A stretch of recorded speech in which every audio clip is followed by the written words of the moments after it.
वज़ीरिक्स hack पे ना कुछ बड़े इंपॉर्टेंट अपडेट्स आ रहे हैं। आज मैं आपसे उन्हीं पर ही बात करूँगा। 2 महीने हो गए इस पूरे केस को, एक्चुअली 2 महीने से ज़्यादा हो गए एंड यूज़र्स का फंड्स अभी भी एक्सचेंज पे फँसा हुआ है। सिंगापुर कोर्ट में मोरेटोरियम इन्होंने फाइल कर दिया है, पहले ही फाइल कर दिया है। 6 महीने का टाइम इन्होंने वहाँ से माँगा है एंड बाइनेंस से भी जो इनका केस है, जो उनका फड्डा है वो चल रहा है। अभी तक सॉल्व नहीं हुआ है। दोनों इश्यूज़ पर बड़ा अपडेट आ रहा है। पर अब वज़ीरिक्स की जो टेंशन है ना, वो बहुत ज़्यादा बढ़ने वाली है, मेरे को ऐसा लगता है। देयर आर चांसेस कि इंडिया में वज़ीरिक्स के अगेंस्ट पीआईएल फाइल हो जाए अगले कुछ दिनों में। पीआईएल अगर फाइल होती है ना, तो उसके बाद इन पे सॉलिड प्रेशर आ जाएगा, प्रेशर बन जाएगा एंड इस पर भी आपसे बात करूंगा। मोरेटोरियम केस में क्या चल रहा है, एक्सेप्ट होगा तो क्या इससे यूजर्स का फायदा होगा, अगर मोरेटोरियम एप्लीकेशन एक्सेप्ट नहीं होती, रिजेक्ट होती है, तो क्या प्रॉब्लम्स यूजर्स फेस कर सकते हैं, क्या इससे जो 55% फंड्स बचे हुए हैं इनके पास जो ये कह रहे हैं वो भी मिलने में कुछ मुश्किल होगी, ये डिस्कस करेंगे। ऑल्सो बाइनेंस ने कह दिया कि वज़ीरिक्स अपने यूजर्स को मिसलीड कर रहा है, उनसे झूठ बोल रहा है कि उसे बाइनेंस ने एक्वायर कर लिया था। वज़ीरिक हैक पर भी ना बाइनेंस ने काफ़ी कुछ कहा है जो आपके लिए जानना बड़ा इंपॉर्टेंट है। इस पर ही बात करते हैं आज बिटनिंग फाउंडर काशिफ रज़ा से। काशिफ भाई वैसे ना अपने यूट्यूब चैनल जो उनका है वो बिटनिंग, उस पर भी क्रिप्टो से रिलेटेड काफ़ी इन्फॉर्मेटिव कंटेंट डालते हैं, काफ़ी आसान भाषा में, आप वहाँ भी जाके उनको सुन सकते हो। हाय काशिफ भाई, वेलकम टू स्विच, कैसे हैं आप?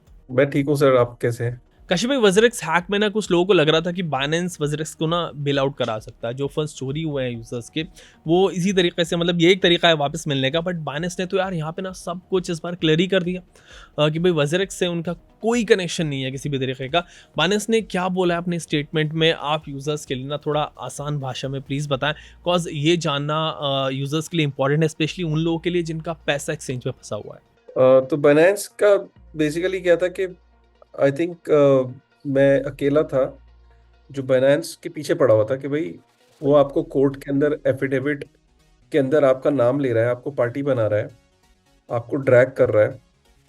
देखो, मुंह ज़बानी बोल रहा होता कोई बात नहीं, आपका जवाब देना नहीं बनता था, लेकिन सिंगापुर में आप भी रजिस्टर्ड हो और सिंगापुर की कम में आपको कोर्ट के अंदर एक एफिडेविट के अंदर आपका नाम लिया जा रहा है, तो पब्लिकली आपको आपकी जिम्मेदारी बनती है कि आप इसकी क्लैरिटी दो।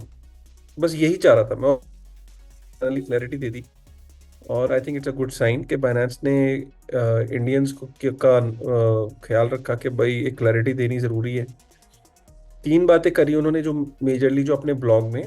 सबसे पहले तो उन्होंने डिनाई किया कि वो वजीरेक्स के ओनर नहीं थे जिस वक्त हैक हुआ, उससे पहले भी है वो ओनर नहीं थे और आगे भी ओनर नहीं है।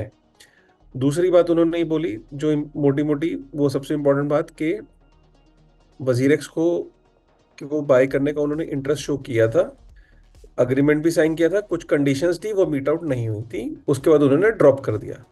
तो वजीरेक्स को वो ओन नहीं करते हैं। तीसरी चीज उन्होंने बोला कि वजीरेक्स को जब उन्होंने सोचा था कि हम बाय करेंगे उससे पहले से वो वजीरेक्स को टेक्नोलॉजी सपोर्ट दे रहे थे वॉलेट की, कि जो वॉलेट की वो कई एक्सचेंजेस को ये उनकी एक सर्विस है, वो प्रोवाइड करते हैं। जो लोग बाइनेंस से वॉलेट सर्विसेज लेते हैं, टेक सपोर्ट वो दे रहे थे।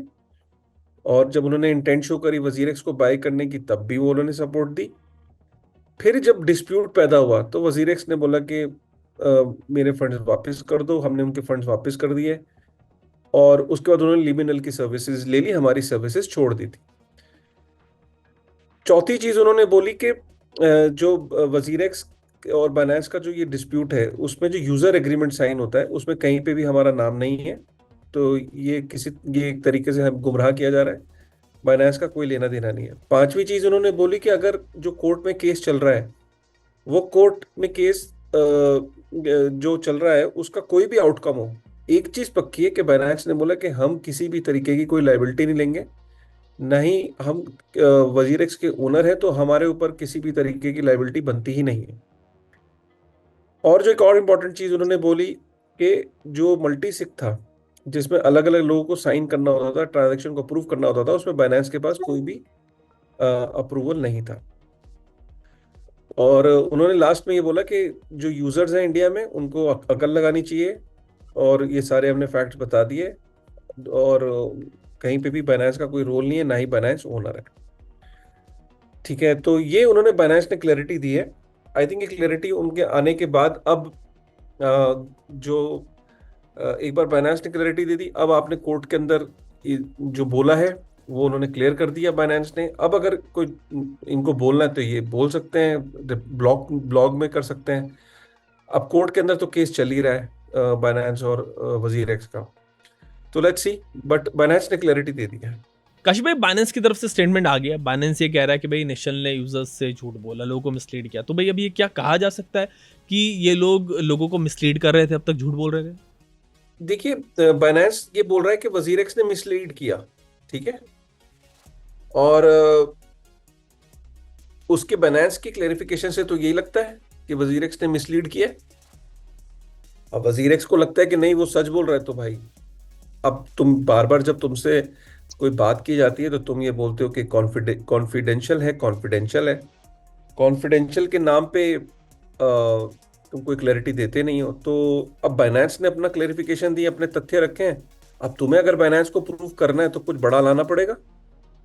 कुछ जनता के अंदर अगर विश्वास रीगेन करना है तो कुछ तुम्हें प्रूफ देना पड़ेगा ना। अब ये नहीं कह सकते नहीं नहीं हमारे पास है तो बहुत कुछ, लेकिन वो कॉन्फिडेंशियल है इसलिए हम दे नहीं सकते। नहीं नहीं नहीं, अब नहीं। अब बाइनेंस ने आपको क्लैरिटी दे दी है, ब्लॉग लिख के डाल दिया है। अब भी अगर आपके पास कुछ प्रूफ करना है कि बाइनेंस को गलत प्रूफ करना है, तो कुछ बड़ा प्रूफ लाना पड़ेगा, जनता के सामने रखना पड़ेगा, तब जाके अब आप अपनी क्रेडिबिलिटी वापस ला पाओगे। क्रेडिबिलिटी तो वैसे भी आपने खो दी है जनता में। मतलब कहने का मतलब ये कि बाइनेंस ने तो ये बोल ही दिया ना कि हमें, कि आपको गुमराह किया जा रहा है, मिसलीड किया जा रहा है, हमें फालतू में बलि का बकरा बनाया जा रहा है भाई इसमें, हमारा इसमें कोई लेना देना नहीं है। तो अब अ, वजीरेक्स के पास गेंद जो है पाले में है कि अब उनको कुछ बड़ा प्रूफ करना पड़ेगा। कुछ बार बार ये नहीं कह सकते कि कॉन्फिडेंशियल है। फाइन काशिफ भाई, अब दो इंपॉर्टेंट बात हमारे व्यूअर्स के लिए आप समझाएं। एक तो ये कि बाइनेंस का जो स्टेटमेंट आया है, इसका क्या असर यूजर्स के जो क्रिप्टो फंड्स वजरेक्स पे फंसे हुए, एक्सचेंज पे फंसे हुए, उन पर पड़ेगा? ऑल्सो वजरेक्स ने जो केस सिंगापुर कोर्ट में फाइल किया हुआ है, क्या उस पर इसका इम्पैक्ट भी पड़ेगा? नहीं नहीं, कोई केस में फर्क नहीं पड़ रहा। जो उनका केस चल रहा है वो तो चल ही रहा है। ना वो वजीरेक्स विड्रॉ कर रहा है, ना बाइनेंस विड्रॉ कर रहा है। और जो मॉरिटोरियम के लिए जो वजीरेक्स ने अप्लाई किया हुआ है, वो अभी उन्हें मिला नहीं है। अब उस पे आ जाते हैं कि मॉरिटोरियम अप्रूव होता है या अप्रूव नहीं होता है। चलो उसको डिस्कस कर लेते हैं। मॉरिटोरियम अप्रूव हो गया सपोज, तो 6 महीने का टाइम मिलेगा वजीर एक्स को। वजीर एक्स ने उसमें ऑप्शन दिए हैं कि या तो वो एक वाइट नाइट, इतने टाइम में वाइट नाइट ढूंढ के लाएंगे, मतलब इन्वेस्टर ढूंढ के लाएंगे जो उनकी पैसा डाल दे, हेल्प कर दे। दूसरा है कि वो कोई किसी एक्सचेंजेस के साथ कुछ टाई अप करेंगे, कुछ अपना टाई अप करने के बाद कुछ एयर ड्रॉप से या किसी और मैकेनिज्म से। और तीसरा है कि भाई जो एग्जिस्टिंग क्रिप्टो है उसी को वो रीडिस्ट्रीब्यूट कर देंगे प्रो रेटा बेसिस पे, तो लोगों की कुछ रिकवरी हो जाएगी। ऐसे केस में देखो, अगर मॉरिटोरियम अप्रूव हो गया और कोई वाइट नाइट नहीं आया, सिर्फ इसको समझो, मॉरिटोरियम अप्रूव हो गया, 6 महीने का टाइम मिल गया, वाइट नाइट नहीं आया, कोई इन्वेस्टर नहीं आया, तो ये मान के चलो कि रिकवरी तो होगी लेकिन बहुत सब्सटैंशियल रिकवरी नहीं होगी। मतलब अगर 100 रुपए है तो भाई पास्ट में देखा गया कि ऐसे केसेस में 25 रुपए, 35 रुपए, 50 रुपए, मतलब ऐसी रिकवरी होती है अगर वाइट नाइट नहीं आया। तो बहुत ज़्यादा मैं होपफुल नहीं हूँ कि अगर मॉरिटोरियम अप्रूव हो गया और 6 महीने का टाइम मिल गया, क्रिप्टो मार्केट पंप भी कर गई, तो भी कोई रिकवरी के पूरे चांसेस तो नहीं होते हैं। वाइट नाइट की दुआ करिए कि वाइट नाइट आ जाए। वाइट नाइट अगर आ गया तो फिर रिकवरी के काफ़ी चांसेस बढ़ जाते हैं, क्योंकि वो ऑब्वियसली वो पैसा डालेगा तो वो पैसा इनको नहीं जाएगा ना। जैसे सपोज आपने माल बेचा तो कहेंगे यार मेरे को इससे बरी करो, आप ले ले लो, और आप यूजर के फंड की वो दे दो, वही आपकी इन्वेस्टमेंट होगी। ठीक है। अब हो जाता है कि मॉरिटोरियम अप्रूव नहीं होता। ये तो हो गया, मॉरिटोरियम अप्रूव हो गया। अब मॉरिटोरियम अप्रूव नहीं होता तो थोड़ा ये है कि उस सिनेरियो में ये तो बोल देगा कि भाई हमारा केस बाइनेंस से चल रहा है कोर्ट में। जब वो केस का रिजल्ट आएगा तो उसका जो भी ओनर निकलेगा, एक्चुअल ओनर, वो समझेगा। तो फिर क्या है कि फिर ये केस को और लंबा खींच सकते हैं। लेकिन उसमें भी ये है कि इंडिया में अगर कोई ढंग की कोई पीआईएल दाखिल हो जाती, जो कि जिसके चांसेस लग रहे हैं कि शायद हो जाएगी कुछ समय में, अगर वो हो गई तो फिर जो है कुछ केस में बात बनेगी। अगर हम सिर्फ सिंगापुर के सहारे बैठे रहेंगे और सिंगापुर ने मॉरिटोरियम रिजेक्ट कर दिया, तो फिर जो जेटाई है उसकी जो एसेट्स हैं उनकी बिकवाली होगी, फिर वो एक्चुअल में बैंकरप्सी होगी। अभी बैंकरप्सी फाइल नहीं हुई है, अभी सिर्फ स्कीम ऑफ अरेंजमेंट के लिए अप्लाई किया है। मॉरिटोरियम जैसे ही कैंसिल हो जाएगा तो बैंकरप्सी, फिर बैंकरप्सी में क्या, जो एसेट्स हैं वो बिकते हैं, उसके बाद वैल्यूएशन निकाल के जो बचा कुचा एसेट है, लाइबिलिटीज पे होती हैं। अब जब वो एसेट की बिकवाली होगी तो फाउंडर की तो रजामंदी चाहिए, वो कहेंगे हमारा फाउंडर क्लियर ही नहीं है, हमारा केस चल रहा है, हम उसकी वेट कर लेते हैं, तो मामला उलझ सकता है। इतना आसान नहीं है अभी। अब देखते हैं कि क्या सिचुएशन बनती है, क्योंकि मैं भी कोई लीगल एक्सपर्ट तो हूं नहीं। जो भी चीज़ें मैं आकलन, जो चीज़ें पढ़ता हूँ उन्हीं के बेसिस पे कह रहा हूँ, और डीपर लीगल अंडरस्टैंडिंग क्या है वो उसके बारे में मैं टिप्पणी नहीं कर सकता। फिलहाल तो मुझे लगता है कि मॉरिटोरियम नहीं अप्रूव होता है तो भी कुछ चैलेंजेस हैं, अप्रूव होता है तो भी चैलेंजेस हैं। सो ऑल इन ऑल मतलब things are not looking good, ये है। ओके काशी भाई, आप कह रहे हैं कि भाई पीआईएल फाइल हो सकती है, सो क्या पीआईएल पर कोई अपडेट आ रहा है इस वक्त, एंड कौन है जो पीआईएल फाइल कर रहा है? कुछ लोग हैं जो लोगों को इकट्ठा कर रहे हैं, और लोगों से साइन ले रहे हैं, सब चीज़ें कर रहे हैं और तैयारी कर रहे हैं। कुछ चार्टर्ड अकाउंटेंट्स हैं, कुछ लोग हैं जो इस पे लगे हुए हैं, उन्होंने हार नहीं मानी है, तो I think it's a good sign. तो मैं तो शुरू से ये बोलता ही आया हूँ कि इतना बड़ा एपिसोड हो गया, ज़्यादा एफआईआर नहीं हुई, पीआईएल दाखिल नहीं हुई, कुछ नहीं हुआ। आपको सुन के भी हैरानी होगी कि पूरे दुनिया में हर जगह फॉर्मल कंप्लेंट्स होती हैं क्रिप्टो को लेके, लेकिन इंडिया में हार्डली 2023 के अंदर सिर्फ 850 क्रिप्टो कंप्लेंट्स थी। 850, और वही अगर अमेरिका की बात करें तो 58,000 फॉर्मल कंप्लेंट्स थी क्रिप्टो के crypto hack, scam, fraud, theft. Hindustan में लोग क्रिप्टो के चक्कर में थाने ही नहीं जाते। क्या थाने पे जाके तो उल्टा उनको लगता है कि शायद हमसे 10 सवाल पूछ ले जाएंगे, तो ये तो इसलिए ये बड़ी हैरानी की बात थी कि 2000 करोड़ का स्कैम वो हैक हुआ है, और थाने में एफआईआर जो है वो 20 भी नहीं हुई या 30 भी नहीं हुई, which was very disheartening. Kashi भाई, अब वजर्स के जो को फाउंडर्स हैं उनके अपने भी प्रोजेक्ट्स हैं दूसरे। वजर्स केस को इन्होंने जिस तरीके से मिसहैंडल किया है, सॉलिड मिसहैंडलिंग हुई है यहाँ पे, हमें पता है। फाइनेंस तो कह रहा है कि भाई इन्होंने झूठ बोला है, सो क्या इससे इनके दूसरे प्रोजेक्ट पर असर नहीं पड़ेगा, इनको मतलब कुछ फर्क नहीं पड़ेगा? क्यों नहीं बढ़ेगा यार?